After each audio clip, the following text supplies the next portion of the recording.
Hello, I'm Councilman Mark Cuthbertson with the town of Huntington, and I am so fortunate today to be here with various providers who are professionals within the town of Huntington to discuss the mental health, substance abuse and use, and medical impact of the COVID-19 pandemic and the effects that it's had on our adults, seniors, and family members, and where things are and how people can hopefully access the help that they need. I want to introduce our panel today, which includes Mary Silverstein, LCSW CASAC, Division Director, Integrated Counseling and Recovery Services at CN Guidance and Counseling Services. And she's also the co-chair of the Town of Huntington Opioid Task Force. She's going to help moderate today's program and move us along. Dr. William Spencer, who's a Suffolk County legislator and medical doctor. He's going to discuss the impact the pandemic has had on people seeking and accessing and sometimes delaying medical treatment and the treatment of mental health symptoms. Dr. Jeffrey Steigman, who is the Chief Administrative Officer of Family Service League, and he's going to discuss the impact of COVID-19 on the behavioral health of adults and seniors. Dr. Max Banalivy, who's the Director of Clinical Training, Education, and Internship Programs at Well Life Network.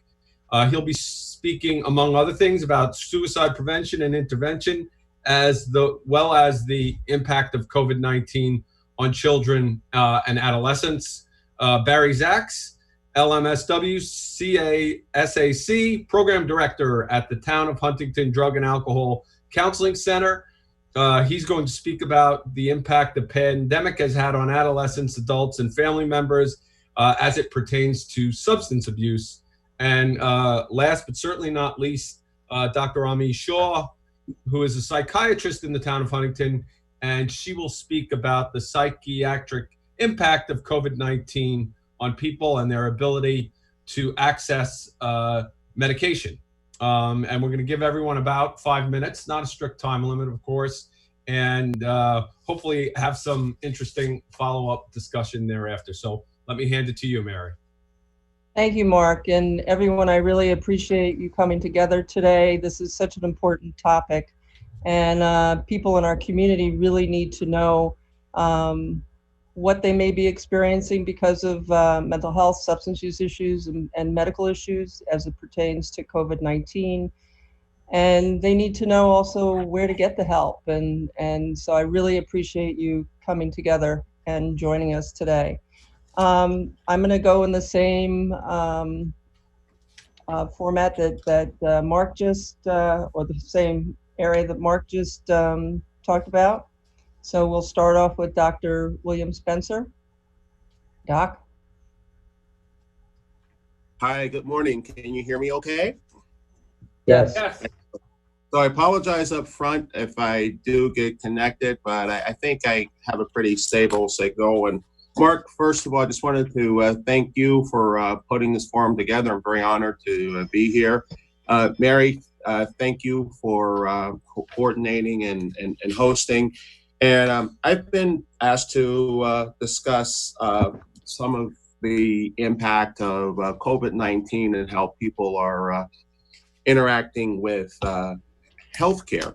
And I think this is really important because sometimes during times of crisis, there's a tendency to kind of focus on that emergency and not necessarily deal with some of the other medical issues that are important to us. And there are people that are suffering from major medical issues, dealing with cancers, dealing with diabetes, dealing with conditions that have to be managed. And if they are neglected, it can lead to people having more pain and suffering and poorer outcomes. So what I found with the COVID crisis is that we see that people can kind of come into two major extremes. One is, it's a hoax, it can't happen, it's not real. And so you have the people that don't adhere and practice some of the recommendations because they don't believe it. And then you have the other extreme where you have those that just completely shut themselves off and they're terrified. And with good understanding of why some could have this reaction. So we do see, and this is statistically backed up, that during the COVID, and one survey of 42,000 people, 24% of people reported having significant symptoms of major depressive disorder, and 30% having general anxiety disorder. And we have mental health professionals that will talk about those things, so I won't delve into that any further. But we do see that the pandemic impacts younger people between 18 and 29 a lot more. Can you imagine not having a high school graduation or not having a college graduation? Well, that's some of the things that young people are dealing with. And on top of that, trying to navigate society and a lot of, whether or not they're going to go to graduate school or go to work. And so they're dealing with that on top of the pandemic. So for me personally, during the pandemic, I'm a surgeon. I'm a pediatric and adult ear, nose, and throat physician. I typically do about 10 cases a week. And over the 12 weeks that I didn't operate, I had a backlog of about 120 cases. So these are people that had legitimate needs for surgery. And as we've started to resume doing elective surgeries, some of those people have declined, citing that they are concerned about contracting COVID. So one of the questions I was asked to deal with was, well, is it safe to seek healthcare? What are they doing? What are the precautions? And my message to people is that, yes, it is safe. And one thing that's important is when we're dealing with the COVID crisis, when precautions are taken, when personal protective equipment is used, transmission of the virus is extremely unlikely. Most of the people who contract COVID contracted in social circumstances, being out in the store, being out maybe at a restaurant or at a bar. But as far as with healthcare professionals, in fact, we see that there's been extremely low transmission. So some of the things that I've done to adapt, I continue to see patients throughout the crisis. I didn't operate, but as an ear, nose, and throat physician, my goal was to help keep people out of the emergency room and help them distinguish whether or not they were having COVID symptoms or if it was allergy or sinus, other symptoms. So we addressed this by allowing telehealth visits. I would see people in their car. When people needed to be seen in their office, we had masks and face shields and gowns. We took the waiting room out of the equation. We locked the front door and people would call and they would come right in, go right into the exam room. The exam room would be sanitized from top to bottom. And what we found, having staff that was working with me, is that no one contracted COVID while working with the office. Now, there have been people that have been associated that have caught COVID in other ways. And the same has happened in the operating room. As I've resumed cases, I want to reassure people that when you have an elective surgery, that your temperature's taken, you have to have a COVID test within 48 hours of having the procedure. And when you come into the hospital, even to the elevator, every place that you go is assured to be kind of COVID-free and sanitized. So I do think it's important that you take precautions, but you live your life. Don't neglect your physical healthcare needs. Don't neglect your mental healthcare needs. I want to finish with just a couple of questions I was asked to respond to regarding telehealth. Telehealth, I think, has been really a great option to be able to connect, especially for mental health needs, but even for your regular physical health needs. I've been able to talk to patients and been able to talk them through situations. And I do think it is the way of the future, but it does lack the ability to tangibly examine someone. And although I can see certain things, I can't necessarily see the color and the quality, and there's smells associated, as gross as that may sound, with making an appropriate diagnosis. So telehealth is a great option. It's not appropriate in all circumstances, so I don't think it should be overused. I think there has to be an important assessment made by the professional before allowing telehealth. And then we have to keep in mind that not everyone has a computer or a Wi-Fi connection, but you can do telehealth over phones, and most people do have a phone. And where the verbal contact is appropriate, if telehealth isn't there, I do think a phone call can to at least formulate a plan. So again, I'd like to conclude with it's important not to neglect your healthcare. Live your life, but take precautions. And with that, I'll stop. Thank you very much for this opportunity. Thank you, Doc. Really appreciate it. We're going to move on to Dr. Jeffrey Steigman. I just want to thank Mark and Mary, and really a pleasure to be here with my colleagues. Family Service League has really taken various steps to, address what we consider the shadow pandemic. So as Doc Spencer was mentioning, oftentimes there's a delay in terms of getting certain health care needs met, and it often lags certain, illnesses such as COVID. So, what we've been seeing is a wave, and we expect the wave to continue considerably in terms of behavioral health needs. And when I say behavioral health, I'm speaking about mental health and substance use disorders.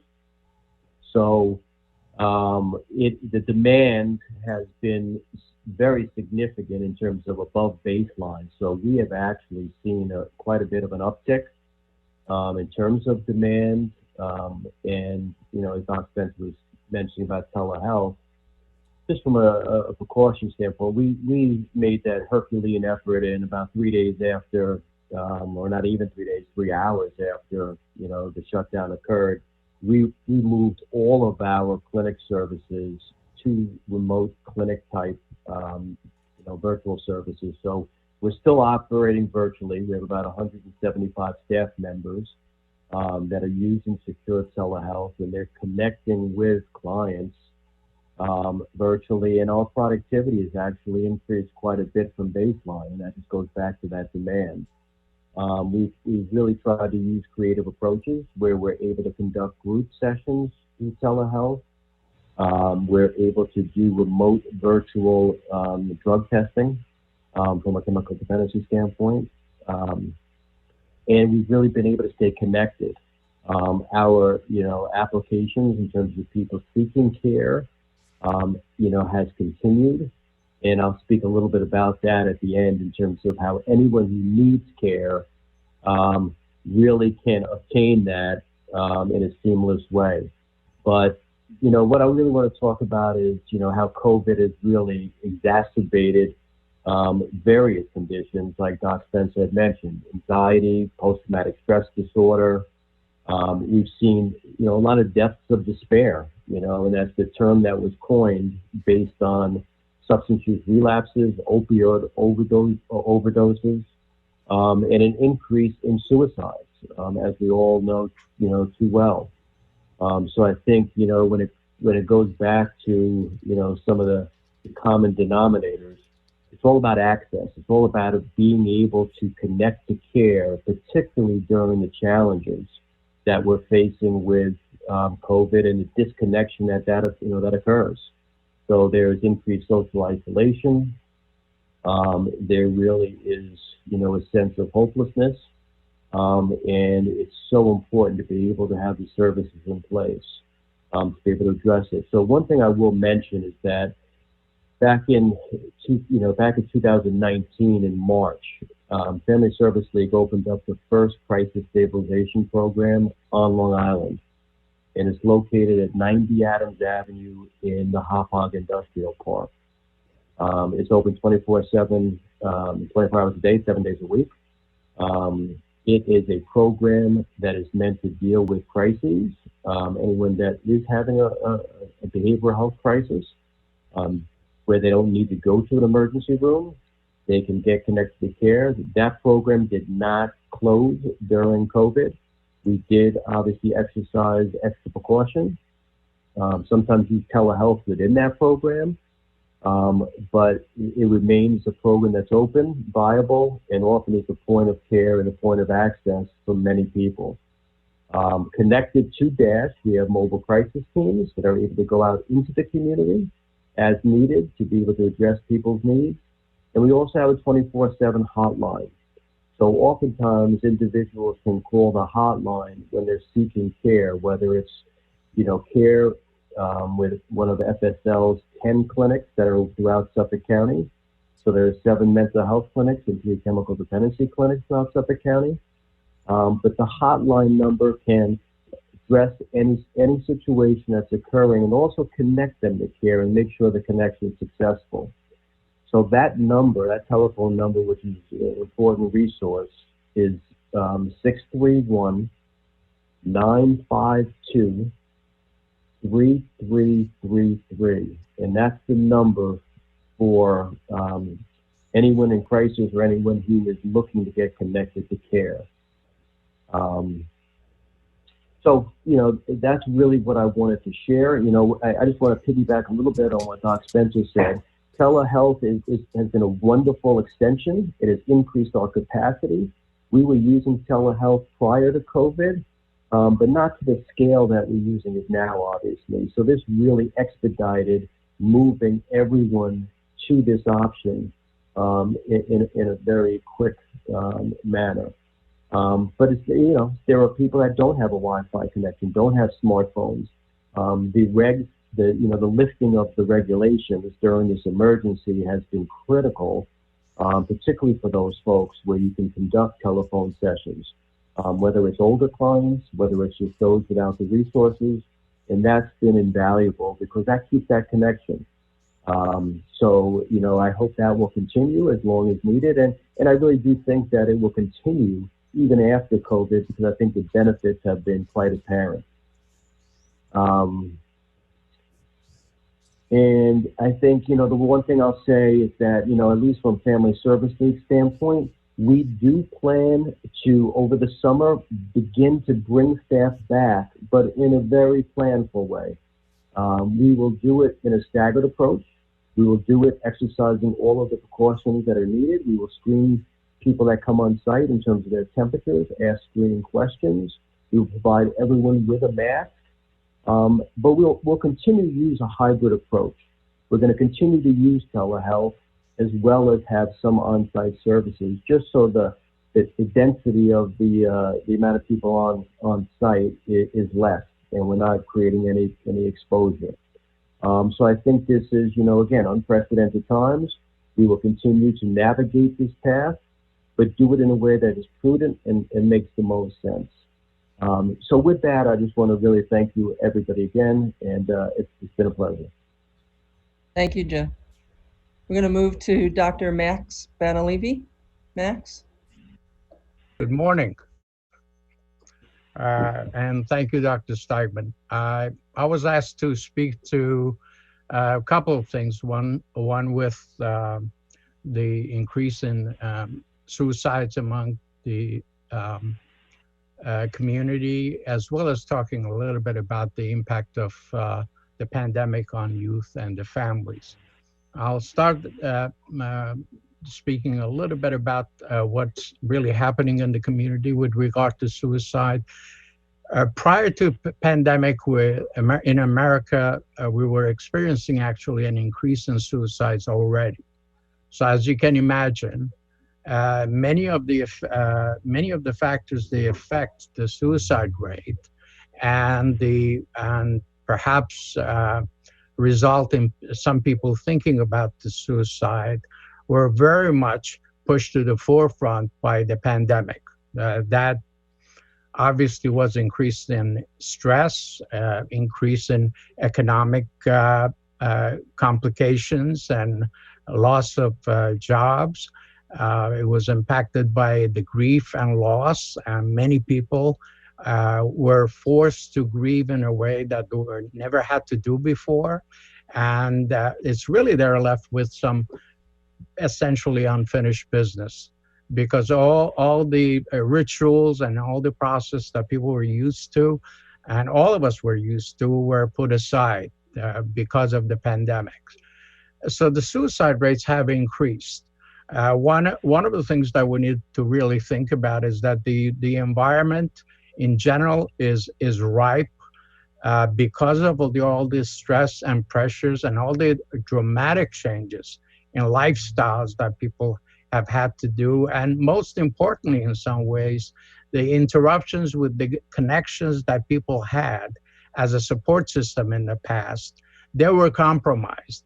Although people could continue to have phone and other contact with others, it really is not a total substitute for those interpersonal contacts. And we know for a fact from a lot of research that connections with others are a tremendous protection against people proceeding from having thoughts of suicide to perhaps thinking seriously about it. We know for a fact that in general, a very large number of our society and communities do think about suicide. So one of the things that we want to get across as thinking about the suicide, sadly enough, is not that uncommon. However, people planning and acting on those impulses and thoughts is common enough that we need to be very concerned about it. So the question is, what are the things that we can do with regard to preventing suicides, given that all the pressures and the environment is ripe for it? So clearly, anybody that we are concerned about, even slightly concerned about, we need to feel comfortable enough asking people very directly whether they have thoughts of suicide or not. And that is the first thing. That we have many educational systems, and we go across the community on Long Island to train people, educate people as to how to ask about suicide and how to engage people. And in fact, we have found out from the individuals who have had thoughts of suicide, what they have found to be most helpful is to have somebody that they can go to and talk openly about their thoughts of suicide, and not worry about every single time to be sent with police to the emergency room. So what they're looking for, to talk about the circumstances of their life that are enough pressure that perhaps the thoughts of suicide come to them. So that's a piece we want to get across to everyone, that if you are thinking about suicide, and we're going to give you some resources, that please talk to someone about it. Talk to somebody who's a trusted individual. Talk to clergy. Talk to a friend. And talk to a professional, certainly, about your thoughts of suicide, because by just talking about it, some of the issues that you're really seriously concerned about may be addressed. So at this point, I also want to give some telephone numbers so people to have in mind. The national number that we should always have and advertise and market is 1-800-273-TALK. 1-800-273 8255. That's the National Crisis Hotline, 24/7. We also on Long Island, we have two, one in Nassau and one in Suffolk. One is Response in Suffolk County, as well as the Long Island Crisis Center in Nassau County. There are both phone hotlines that people can call at any time if they're concerned about their thoughts of suicide. And we also, a long time ago, we're actually in New York State. It's one of the oldest, the most organized coalitions against suicide. Long Island Coalition Against Suicide. So we want everybody to know that there's a website they can go to with a lot of resources. The website is preventsuicideli.org. There is a New York State counterpart of that, preventsuicideny.org. There's a wealth of information there, along with numbers that people can contact. But most importantly, the point we're getting across to people is that please give yourself an opportunity, if you are thinking about it, to call someone, at least somebody, let somebody know. But for the rest of us, if we're concerned about someone, even vaguely, we should absolutely give ourselves permission to ask them and ask them directly. Very often people hesitate to use the word suicide because we know for a fact there is still a stigma that exists, and some people may be uncomfortable with even the use of the word suicide. Please give yourself permission and realize that people who may have thoughts of suicide, and it may be friends and family that you interact with on a regular basis, the statistics is really profound. 1 out of 20 people in any 2-week period of time in our communities is thinking about suicide. So when you think about that, if you know 20 people, friends and family, at least one of them has. So that's kind of a sobering thought to think that we interact with people who don't talk openly about it, but they do have thoughts of suicide. So we have really plenty of opportunity to intervene. And the resources we gave, they have a wealth of information about where people can go to get some help with regard to thoughts of suicide. So I would like to switch a little bit now, switch gears and talk about youth and families in terms of how the pandemic has affected. As obviously we know, families' lifestyles have been grossly and profoundly interrupted. So Wildlife Network, which was previously known as Patterson-Craig Center, many of you know as Patterson-Craig Center, has had an extensive array of community children's services that has been very active throughout this pandemic.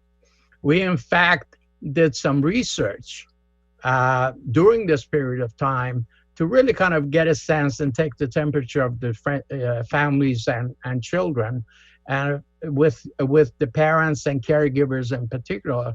We found out, not surprisingly so, a very significant number of the families were actually more concerned about the socio-emotional health of their youth during this period of time than the academics. Not the academics were not a major concern. Academics are still very important. They were concerned about it being diluted and not the quality they were expecting. But very concerningly, they were worried about returning to school. So we know for a fact, the more resilient the families were or are, they're generally speaking, the more resilient the kids are. So the families and parents, how they attended to this major crisis, global crisis, made a big impact in terms of how the kids adjusted. But we know that socialization is a profound piece of children learning. So that was grossly and profoundly interrupted. So that's the piece that the kids are most concerned about. So the COVID has clearly compromised the socialization process and the support system that has always regularly been involved, including kids going away to camps, the summertime, all the interactions that has been put on hold. So we are extensively working with school districts on Long Island with regard to what their needs are, because we are assuming there will be a significant need for trauma care and socio-emotional support for the youth and their staff. Max, I'm Also, sorry. One more minute, Max. thank you. So we are really kind of school districts, families, everybody is really preparing to and in uncertain times, preparing to get the kids back to school, if you will, let alone worrying about the summer. And interestingly enough, one of the research studies showed that maybe 16 to 20% of the families may be hesitating actually sending their kids back to school because of the worries and fears. So working with the schools and providing, in view of the up to 20% cut in state aid to the schools, it's an important piece of what mental health system can do with regard to working with the schools in terms of supporting kids and their families. Thank you. Thank you, Max. We're going to move on to Barry Zaks. Well, hi. Listen, Councilman Cuthbertson and Mary Silverstein, thank you for inviting me. I just want to piggyback on I'm hearing some very good comments. I first want to tell you what I see happening from my view from Huntington Drug and Alcohol Counseling Center. Typically, our clients are in, of course, very early recovery. So what our task is to guide them to get used to not drinking, using drugs, and being numb, and help them deal with some of the consequences of that substance misuse. And so now it's been compounded, of course, by a lot of anxiety, which is what I hear everybody talking about. Many of our clients are suddenly not working, are facing isolation and boredom, and addiction thrives, in those conditions. I'm hearing a lot of people talk about socialization and support. All of a sudden, our clients are cut off. So like Family Service League, we also were able to get immediately up and running with telehealth services, and are using a bunch of electronic platforms. And we have seen a few extra relapses because of the extra anxiety. But to my surprise, the telepractice services are being really well received. I'm an old-fashioned trained clinician, and I had a lot of doubts about the usefulness of technology to deliver, addiction services and substance use disorder services. But immediately the clients took to it, were really receptive. We're running group, we're running family sessions, individual sessions. We're able to do almost everything we do in the office: referrals, assessments, psychiatric evaluations with our physician. And the client's rate of showing up for the sessions is actually a little higher than it is in the office. Now, that's understandable. They're not impeded by rain or emergency work situations and all that.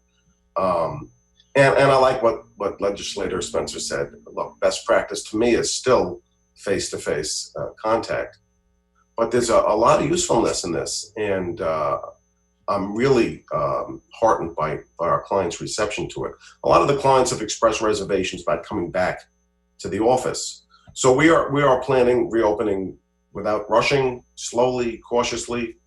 We've applied for a designation to continue telepractice even once we are open again, so that we can still reach clients.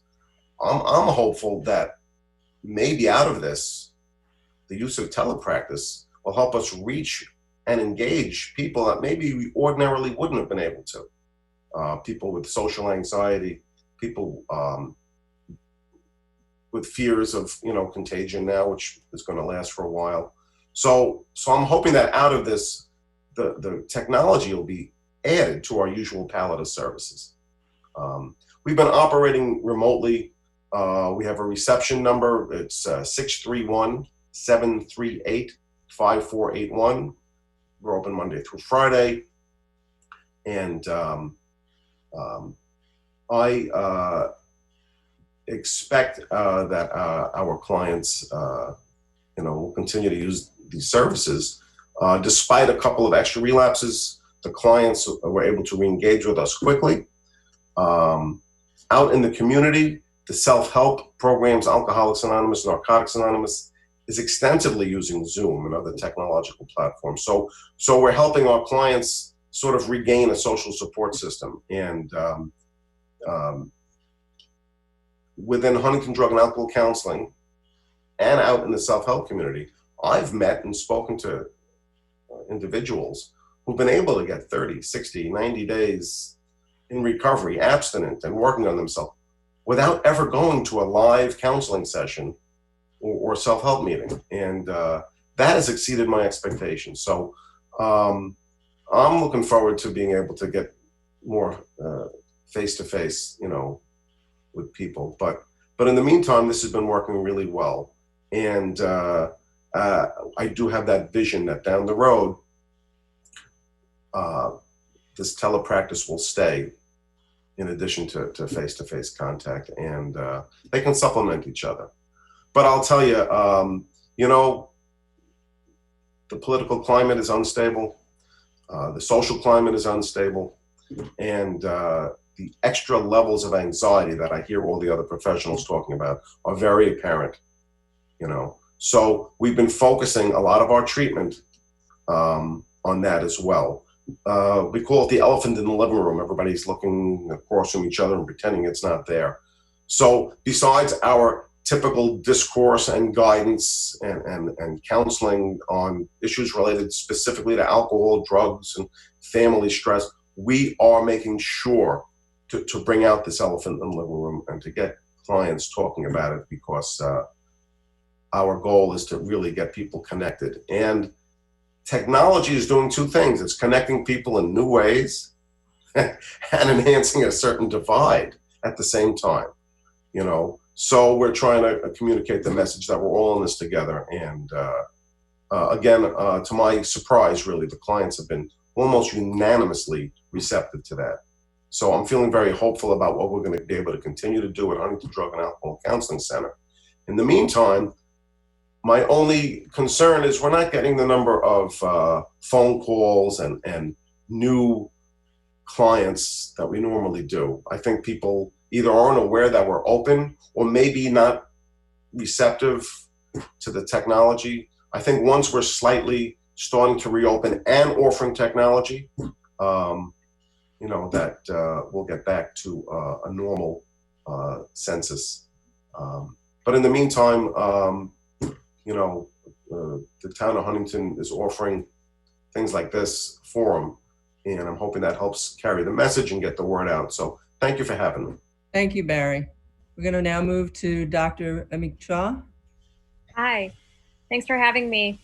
So just so you are aware of my background a little bit, I've been here for about a year now, and I came from the city, and I was, so I was actually seeing a lot of patients from my training, which was at NYU. And I started off by actually getting a lot of understanding of the challenges to access of care because of the Bellevue hospital system and, just being, a part of that in the VA and NYU Langone. But I switched into private practice. And then when I moved out here, I decided to continue that. But what I am seeing out here, even prior to COVID, is, the challenges to access of care. And obviously that just ramped up once the pandemic started. So that's, I think, one of my biggest concerns for people on Long Island and in our counties. And, I don't want to be redundant. I know everyone's kind of spoken to the mental health challenges, but if we could just, at potentially, I don't know, Mark, if you want to have like a list of these phone numbers available somehow to be able to provide to the community, that would be really helpful, I think, so people are aware that there are a lot of options, that aren't being utilized. That will be part of our follow-up after the video. Great. There's because from my perspective, I actually was doing telepsychiatry before COVID. In light of transferring from the city to here, I took on patients from my practice who wanted to continue to work with me, and telepsychiatry already existed.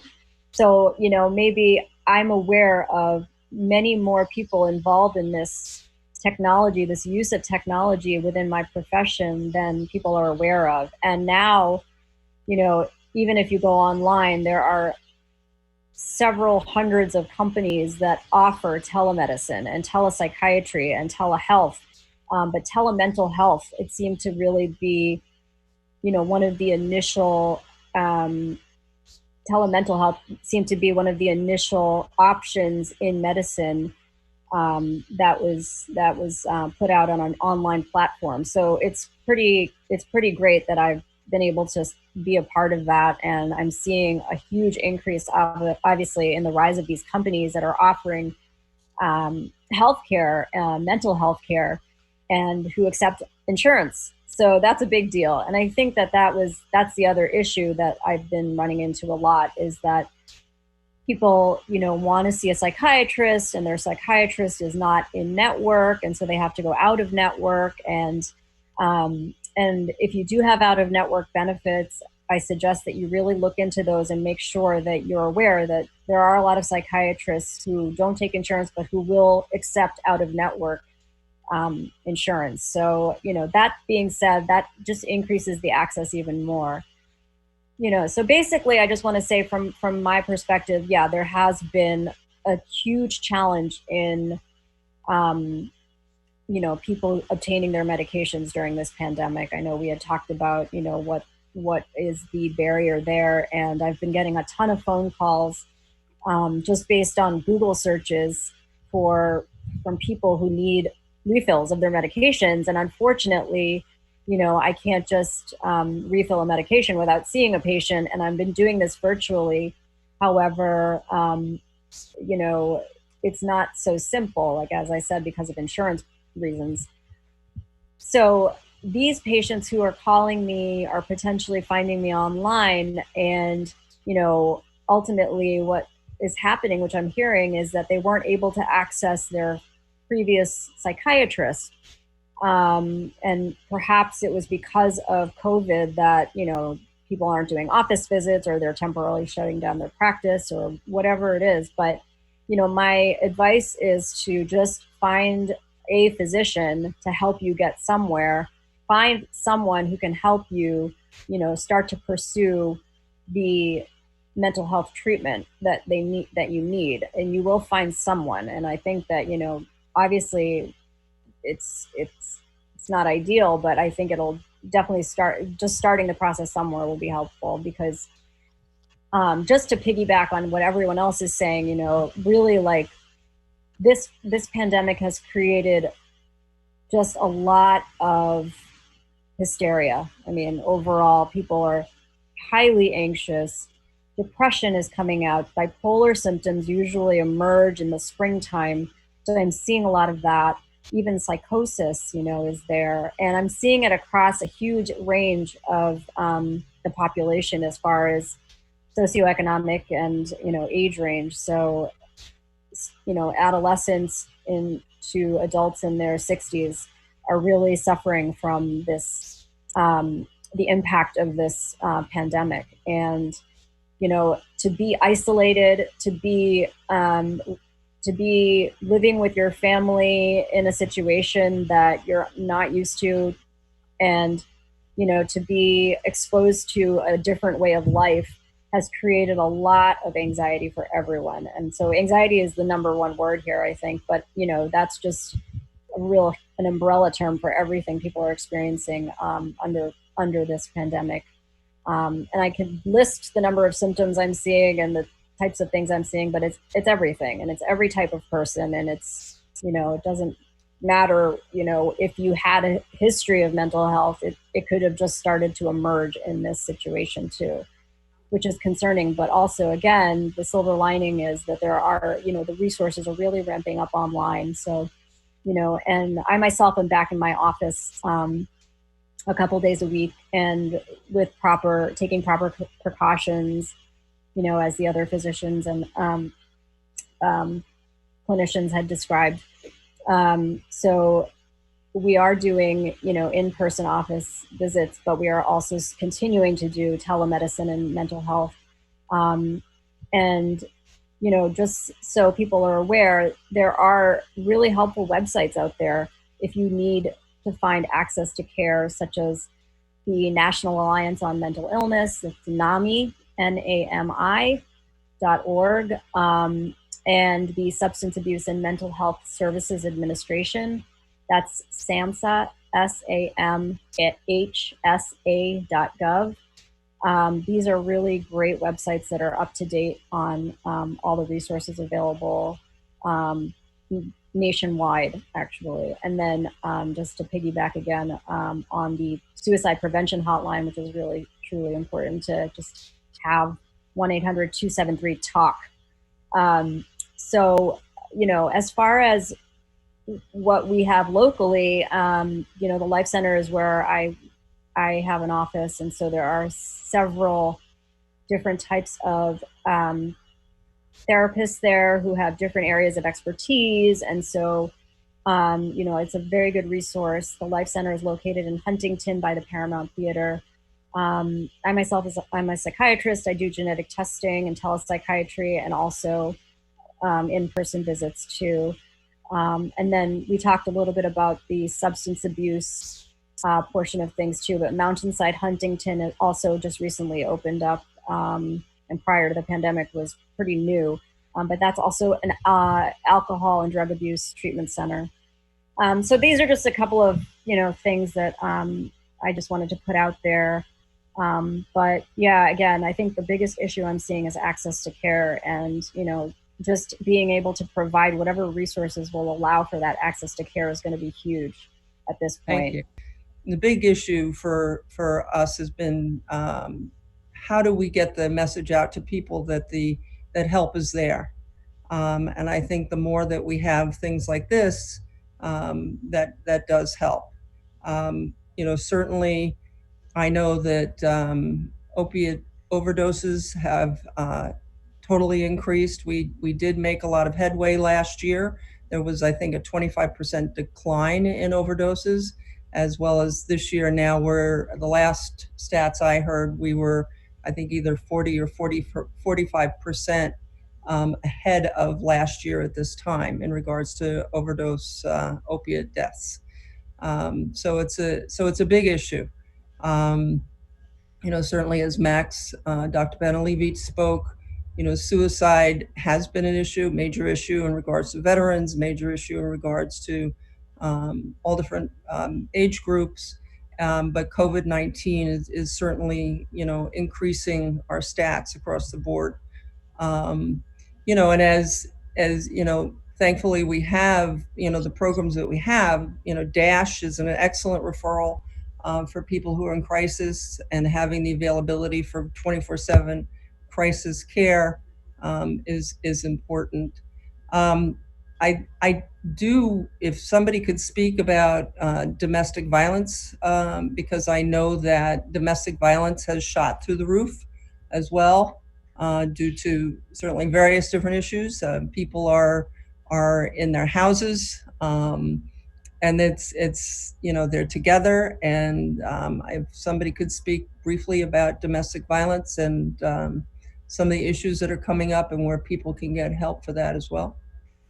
We just sponsored, actually, within the last couple of months, through Mental Health Association of Nassau County, a panel discussion of all agencies that provide services for domestic violence. And across the board, the concerns were there. You can imagine if people did not feel safe with all the concerns about safety in general, many people who did not feel safe in the context of their relationship, that feeling was clearly exacerbated.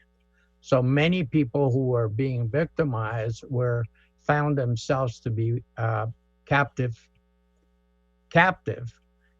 with the person who was actually perpetrating the violence toward them. And many were concerned about actually reaching out for services because they didn't want to get out.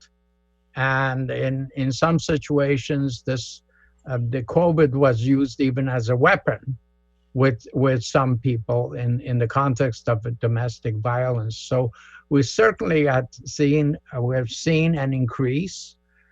We have seen more than that. We have seen an exacerbation of situations where those victims really did not have the flexibility and all the options in terms of where to go. Certainly, there are many numbers that we can afterwards share, and where people can call if they feel that they are even being emotionally abused and they need some support, and they may be looking for services that are out there, which is one of the things you're trying to do here, is that saying, don't feel like because of COVID, we're all restricted, that services are not available. So it was already mentioned that there's a lot of telehealth, but the concerns about a lot of those people are even their phones were used as a weapon. So they were not able to reach out. They didn't have the privacy to be able to reach out to get to resources or get even some support. Jeff, did you want to add something? No, I was just going to also just add a couple of things.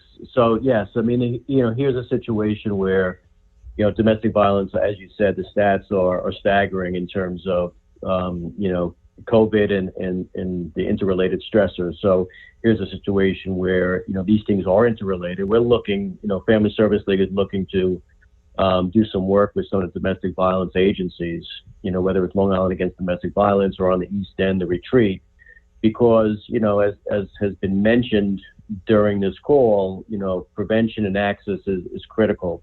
So being able to screen people, being able to ensure people have numbers to call, be able to do some cross-training, cross-referrals between our agencies is going to be critical. So, again, it's that, kind of shadow pandemic, as I mentioned before, where you have these different factors, not only being exacerbated, but really working together. So, just some, again, having those resources available will be critical. Thank you. Do anybody Mark, do you want to ask any questions? Yeah, first, thanks to everyone. I really appreciate you making your time schedule. I know everyone's backed up because they weren't able to do what they've been doing the last couple of months. So your time is at a premium. I do maybe just a number of observations as to Dr. Shah's point. It's interesting that even on the podcasts I listen to, I hear advertised now mental health services, which I hadn't heard before. So on popular podcasts, you've seen an uptick even in advertising for those types of services. So it is encouraging.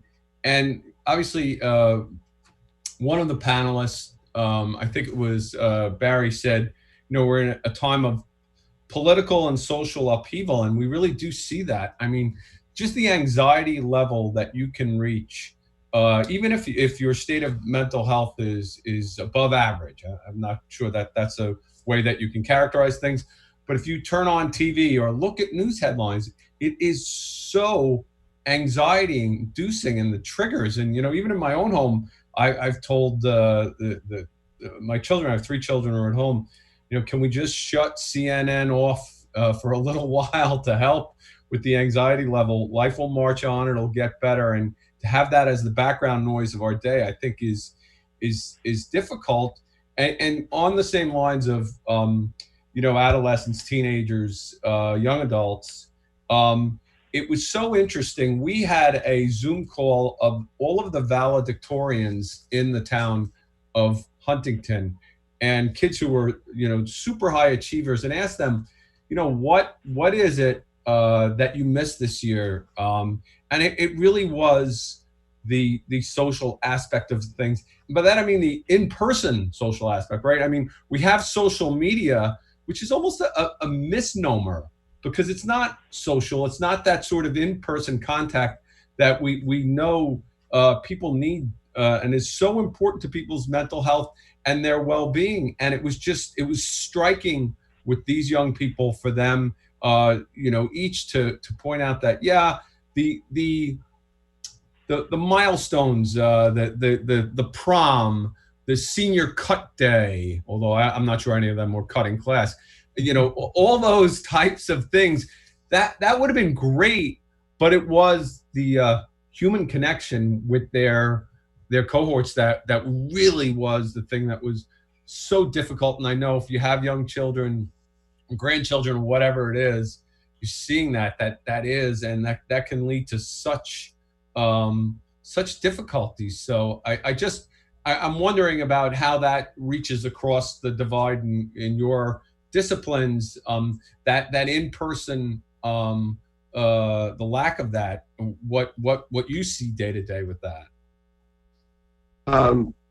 Mark, can I respond to that? Please, Doc. All right. That definitely being a dad to a 22-year-old and a 19-year-old, and my son was graduating from college this year, and you did make a very important point, that when kids a lot of times go to college, one of the difficulties that they have is the lack sometimes of physical contact, and you can see that at home, where they're able to come in and kind of give a hug, or something, that sometimes in college they go for months and they can't figure out why they feel isolated. But that human contact, that bond, is so important. And not only does social media go against that, the other thing that social media does too is that our brains need an opportunity to sort of disconnect from sometimes the drama that's going on. And with social media, what happens, and I was shocked to see this with some kids, is that bright kids, every single member of this highly motivated group, they all suffered from anxiety. They were all seeking mental health. And one of the things that turned out to be a common thread was that because of social media, every bit of trauma or social pressure that one member experienced, they all experienced it, because it was in real time. If someone woke up in the middle of the night that had a breakup with their boyfriend or girlfriend, that was immediately relayed to the rest of the group. So it's like a double whammy.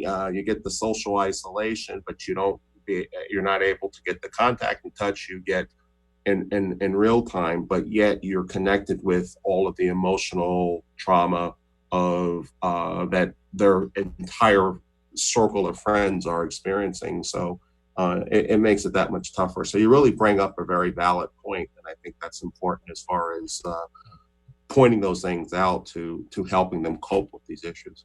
Yours is a good point, Doc, because I really believe, and I said I listen to podcasts. I listen to a lot of podcasts on technology, although I'm not in the field because I'm fascinated by it.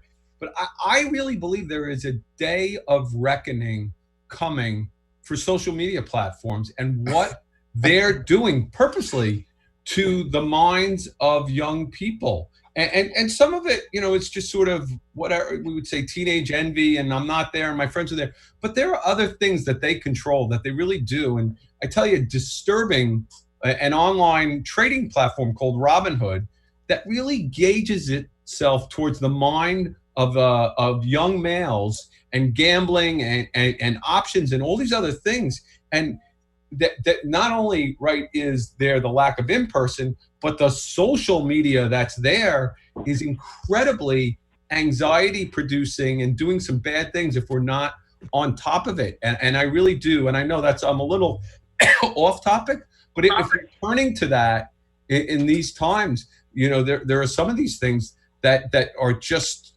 they're anxiety and poor mental health decisions on steroids. And that's part of, I think, the problem we face, especially with this level of social isolation. Mark, we know for a fact that with regard to youth and suicide, one of the contributing factors in the increase has been social media, has been identified by research. In fact, that the connection between social media and a higher rate of suicide among youth. So some of the unfortunate consequences are already being documented. And it is, again, reinforcing the fact that we need to talk, and we have been discussing that with the families in terms of them curtailing, like it was mentioned before. They need to really take charge and control social media in general and exposure to media across the board. The younger they are, the less, obviously, exposure. They don't need to have all that information. There is a lot of socio-emotional consequences that come as a result, including the higher anxiety, because right now adults and youth all across the board have higher anxiety because of the uncertainty as to what the new life is going to be like tomorrow. I agree with you, Mark, in terms of, I think there is going to be a day of reckoning in terms of, you have companies that are driven for, by the profit, the bottom line, that, are developing algorithms that absolutely are looking to make, this behavior, resultant behavior, it's addictive behavior, and kind of rope them in. And it has a ripple effect, and it really creates major issues, for youth and for vulnerable populations, and not just the youth, but it's quite manipulative, but quite effective from their standpoint. I don't think that's a tangent at all to what we're talking about. I don't think it's off topic. I think it's excellent. We do a lot of prevention work, Huntington Drug and Alcohol as well, and we're doing that remotely too. A couple of counseling programs like Teen Intervene, and in schools, virtual Too Good for Drugs. We're helping the schools do it electronically, and this comes up. And here's the thing: this is a grand experiment, and we don't know. We all have reservations about what we're going to find out in the future about the effects of, talk about algorithms and psychological training. To us, I'm looking around, at our ages, the virtual world is virtual. To young folks, it's as real as anything else. And this generation gap is difficult too. And in terms of prevention work, there is already some science behind the lack of true connection and connectivity versus virtual connectivity, and substance use and mental health. So I think it's right on topic, not off at all. You saw with George Floyd, for instance, 10-year-old kids, and you talk about 8 minutes and 45 seconds, where every second of that you would think of what we would consider a snuff video. This was mainstream for 10-year-olds, for 8-year-olds to watch on TikTok, someone pleading, begging for their life, and watching the life drain out of them, and kids that you couldn't erase that. And that's a perfect example of part of the reckoning that we're seeing. There are kids that the entire country, our entire youth, witnessed that, and it's still out there. So what are some of the things that we can do as professionals? That I don't know, I think the parents, we've got to take charge of really where our kids are connected, and we can't be naive to this. There are apps. I'm sorry, go ahead, Barry. There are apps and websites. I don't even want to name them. to tell you the truth. That I go on when I find out about them to look around and poke around, and we need to deal and educate the parents and the schools, because what we think we're aware of, by the time we're aware of it at our age, it's passé already. I have found youth have access to things we never fantasized about as youth, and it's very scary. It's very disheartening. Youth are not honest about it. It's their own cultural sort of secret world, and I'm constantly being enlightened, but not in a good way, by seeing that. And I'm not sure what we can do except to let the parents know what's going on. We have to bring everybody in on this. You know, it's funny, Barry, because I hope that part of mental health services, you know, is advocacy, right? And I really hope that there is more pressure that is brought to bear on companies like Apple. I mean, Apple reluctantly has now a screen time stats that they make available to you that say, oh, you were on 70 hours last week or whatever it was. And they did that reluctantly. And I think that there is this level of pressure that needs to be brought to bear, because it is, in my eyes, akin to cigarettes. You know, the public outrage on cigarettes followed by 15, 20 years. You know, it was a glamorous thing, and the medical community wasn't there. And it was this hidden and very opaque, these companies that had these stats that knew what they were doing. And so I hope that a part of the pivot from the mental health community will be, yes, we need to treat these people, but also we need to be a part of the advocacy that brings pressure to bear on these monoliths and make them take some accountability in all of this, because it's just like the COVID is, it's in the midst of us and it's out there and it's hard to get your arms around when it's being transmitted. It's the same thing with social media. It's very hard to say when those algorithms are at work and what they're doing to manipulate. They know what it is, but I think as we understand it and can become advocates, and that's a part of what the mental health disciplines do, I think that will be a great service to our country. Because to Doc's point, that video went up, and there's some great things that came about from it, right? A level of social activism from the murder of George Floyd.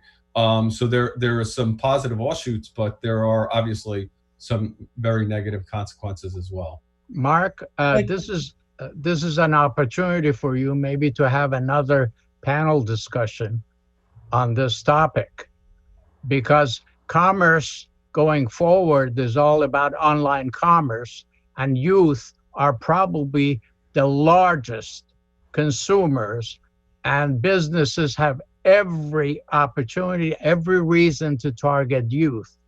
So we can bring the schools together with the town and really have a very meaningful discussion, including the parent PTOs and PTAs, and to get everybody together. This is a real issue, and is insidious because it has become, think about how many cell phones you have in your house. It is so insidious that everybody knows what we're doing, where we're going, what networks. It's here already. It's the consequences are here already. We need to just, it's like a secondary prevention. We're not even at the early prevention point. We're really at that secondary, hopefully not tertiary, in terms of seeing that how this is going to even blossom more and have maybe larger consequences. You know, I just want to add something. I'm sorry, Dr. Shaw. I want to add something because I just also want us to bring it back down a little bit, because, you know, we have people struggling, and I think that you guys are very right in regards to social media and, you know, how it's directing us in certain ways. But I think we also have to take a look at how, you know, we've kind of moved away, and we've created this divide, and we've created this anger with the help of social media. And I think that as mental health and medical professionals, it's very important for us to, work with the individuals in regards to how they can cope in a healthier manner throughout all this, throughout COVID-19, throughout the use of social media. I mean, I, for example, can give you, being on there's a virtual site for businesses in Northport, and there was somebody who I know within the community who said that as a senior, he can no longer feel okay by walking down in the village of Northport because of, various behaviors. And there were people on that social media page that was chastising him, calling him a crybaby, and basically telling seniors, if you're that scared, just stay home. So, there's all this anger that's being generated. There's all this, just really, as we talk about anxiety and fears that are coming up for people that are very real. And I think that part of our responsibility is to make sure that we help people to learn how to cope with that, by maintaining a healthier lifestyle, by doing meditation, if you will, by following a certain diet, by reaching out to others when you need to reach out. It's just so important. I mean, we are creating this divide, not only politically, but we're creating this divide, internally and with people. So, and that's a piece that we've really got to recognize and work on. Dr. Shaw, you wanted to say something? No, I think that's a great point. And I just wanted to say that, all of this has created a lot of people's awareness of mental health, and it's on everyone's radar. But I think people really need to be informed of what that even is, what it looks like, because some people can't even identify what they're going through, until we educate them on what they are going through. So if we talk more about, okay, like, this is causing you to feel anxious or angry, this is causing you to, develop an addiction to the internet, whatever it is, there's so many different things that are emerging out of this pandemic for people, and it could be brand new, but it's also creating new types of symptoms that people are not sure what to do with. And so that's also important, and I think, could be the next chapter of this panel discussion, which is to reduce the stigma associated with these symptoms and to educate people on how they can really target and improve themselves, with help, and not to get bogged down by all of this media and, the fears associated with the pandemic. And I think we also discussed, various silver linings, potential opportunities, whether it's systemic racism that's, historically been in place and continues to be perpetuated, whether it's behavioral health and the stigma.